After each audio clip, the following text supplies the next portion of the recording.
चीन में कोरोना के बढ़ते मामलों के बाद भारत सरकार अलर्ट पर है। आज स्वास्थ्य मंत्रालय ने एक अहम बैठक बुलाई है। साथ ही राज्यों को चिट्ठी लिखकर जीनोम सीक्वेंसिंग बढ़ाने के निर्देश दिए हैं। रिपोर्ट देखिए।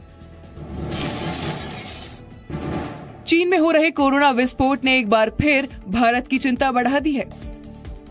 कोरोना को लेकर भारत में तैयारी शुरू हो गई है। केंद्रीय स्वास्थ्य मंत्रालय ने आज सुबह 11 बजे एक अहम बैठक बुलाई है। चीन, अमेरिका, ब्राजील, जापान और कोरिया में कोविड के बढ़ते मामलों के बाद सर्वेलेंस बढ़ा दिया गया है। केंद्र सरकार ने साथ ही सभी राज्यों को चिट्ठी लिखकर जीनोम सीक्वेंसिंग बढ़ाने के निर्देश दिए हैं। जीनोम सीक्वेंसिंग के सभी मामलों को इंसाकोग के माध्यम से रिपोर्ट किया जाएगा। जीनोम सीक्वेंसिंग से ये पता लगाया जा सकता है कि वायरस का कौन सा वेरिएंट ज्यादा फैल रहा है और किस हिस्से में फैल रहा है।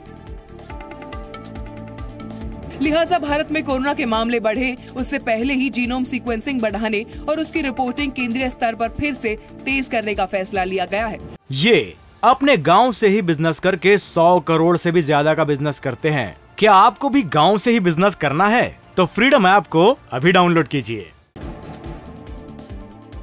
भारत में इस वक्त कोरोना के कुल 3,490 एक्टिव केस हैं। अब तक के सबसे कम केस भारत में इसी हफ्ते दर्ज किए गए हैं।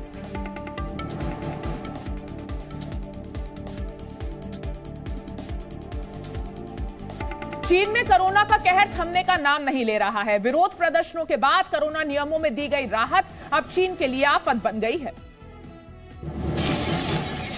चीन में कोरोना विस्फोट सरकार से लेकर आम जनता तक के लिए मुसीबत बन गया है। चीन में कोरोना के मामले इतनी तेजी से बढ़ रहे हैं कि अस्पतालों में मरीजों को भर्ती करने के लिए बेड कम पड़ गए हैं। विशेषज्ञों का कहना है कि एक अनुमान के मुताबिक शायद चीन में 60% से ज्यादा लोग कोरोना से संक्रमित हो चुके हैं। चीन की राजधानी बीजिंग में काम करने वालों का दावा है कि देश में पिछले कुछ दिनों में दाह संस्कार के लिए आने वाले आवेदनों की संख्या काफी बढ़ गई है। दाह संस्कार के लिए लोगों को लंबा इंतजार करना पड़ रहा है।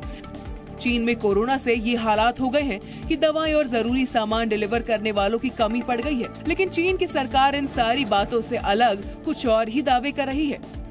它会不会增加？就说传播力又增强，它对致死能力又增强，因为这个可能性比较小。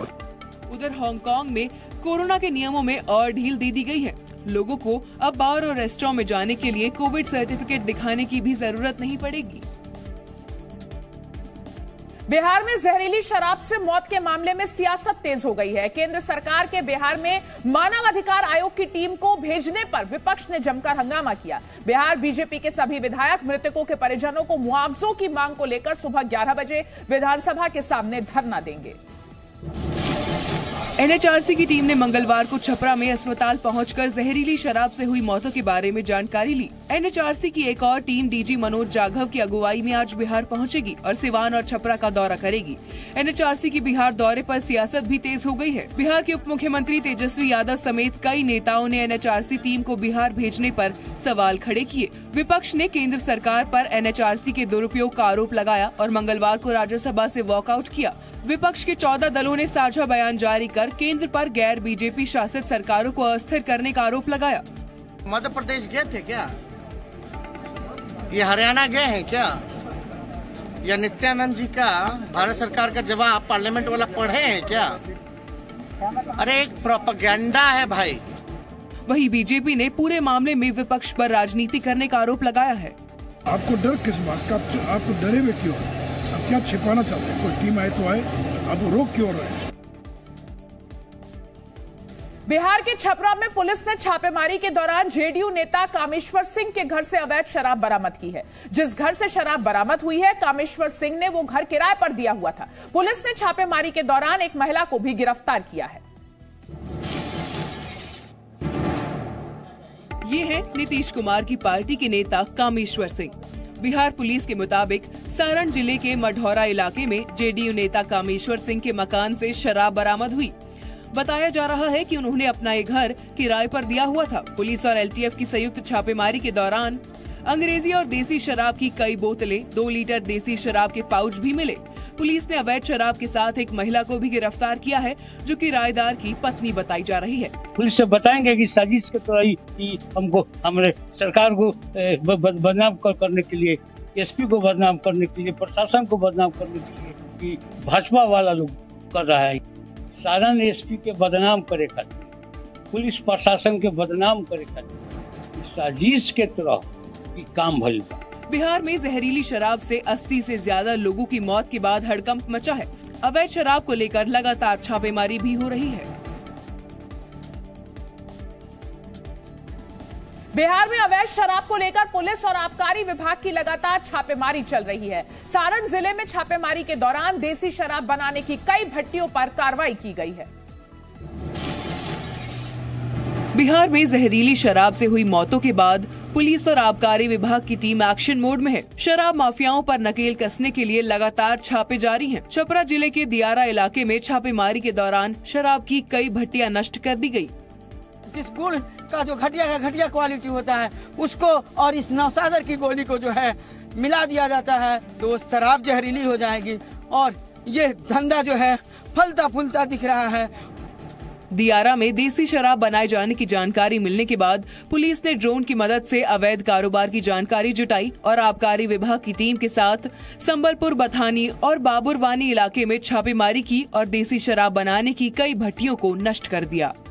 प्रतिदिन 4 घंटे 5 घंटे हम लोग बोट से ये करते हैं। जहाँ भी मिलता है ड्रोन, हमारे पास ड्रोन है, ड्रोन की मदद से हम रेकी करते हैं, उसका फिगर लेते हैं और वहाँ पे हम जाते हैं, तोड़ते हैं। हरियाणा के गृह मंत्री अनिल विज ने कांग्रेस और पाकिस्तान के नेताओं का डीएनए एक बताया है। उन्होंने आरोप लगाया कि विपक्ष पाकिस्तान और चीन की भाषा बोलता है। हरियाणा के गृह मंत्री अनिल विज ने खड़गे और राहुल गांधी की तुलना पाकिस्तान के विदेश मंत्री बिलावल भुट्टो से करते हुए कहा कि इन सब का डीएनए एक है। जो पाकिस्तान और चीन बोलता है वही विपक्ष के नेता भी बोलते हैं। बिलावल भुट्टो, खड़गे और कांग्रेस के अधिकतर नेता इंक्लूडिंग राहुल गांधी, ये सब एक ही जो सोच के आदमी हैं। इनका सबका डीएनए एक ही है। तो जो पाकिस्तान बोलता है वही फिर ये हमारे विपक्ष के मित्र बोलते हैं और जो चाइना बोलता है वही ये बोलते हैं। दरअसल कांग्रेस अध्यक्ष मल्लिकार्जुन खड़गे ने बीजेपी पर निशाना साधा था। उन्होंने कहा था कि बीजेपी ने देश के लिए कोई कुर्बानी नहीं दी। वहीं राहुल गांधी ने तवांग झड़प के बाद भारतीय जवानों के लिए आपत्तिजनक भाषा का इस्तेमाल किया था। अनिल विज ने उन्हीं बयानों को आधार बनाकर राहुल गांधी और खड़गे पर पलटवार किया। हरियाणा सरकार ने जबरन, अनुचित प्रभाव या लालच के जरिए धर्म परिवर्तन के खिलाफ कानून लागू कर दिया है, जिसमें दोषी पाए जाने पर 10 साल तक की सजा हो सकती है। हरियाणा की मनोहर सरकार ने धर्मांतरण पर रोक लगाने वाले कानून को मंजूरी दे दी है। इसके बाद हरियाणा में कोई भी महिला और पुरुष शादी के लिए अपना धर्म नहीं बदल पाएगा। इतना ही नहीं, नियमों का उल्लंघन करने पर 10 साल तक की जेल हो सकती है। हरियाणा के गृह मंत्री अनिल विज ने इस कानून को बजट सत्र के दौरान 8 महीने पहले पास कराया था। अब मनोहर सरकार ने इसके नियमों को लागू करने का नोटिफिकेशन जारी कर दिया है। अगर कोई व्यक्ति या संस्था किसी व्यक्ति को लालच देकर, डरा धमकाकर, धोखाधड़ी से या झूठ बोलकर किसी का धर्मांतरण करता है या कराता है तो दोषी पाए जाने पर जेल के साथ उसे जुर्माना भी देना होगा। साथ ही पीड़ित को भरण पोषण भी देना होगा। यदि आरोपी व्यक्ति का स्वर्गवास हो जाता है तो पीड़ित की आर्थिक मदद के लिए उसकी अचल संपत्ति को बेचा भी जा सकता है। खट्टर सरकार ने कानून बना दिया है और उस कानून के तहत अब सरकार टाइट होकर और इस प्रकार के कार्य करने वाले, घृणित कार्य करने वाले को दंड देंगे। ये अपने गांव से ही बिजनेस करके 100 करोड़ से भी ज्यादा का बिजनेस करते हैं। क्या आपको भी गांव से ही बिजनेस करना है? तो फ्रीडम ऐप को अभी डाउनलोड कीजिए।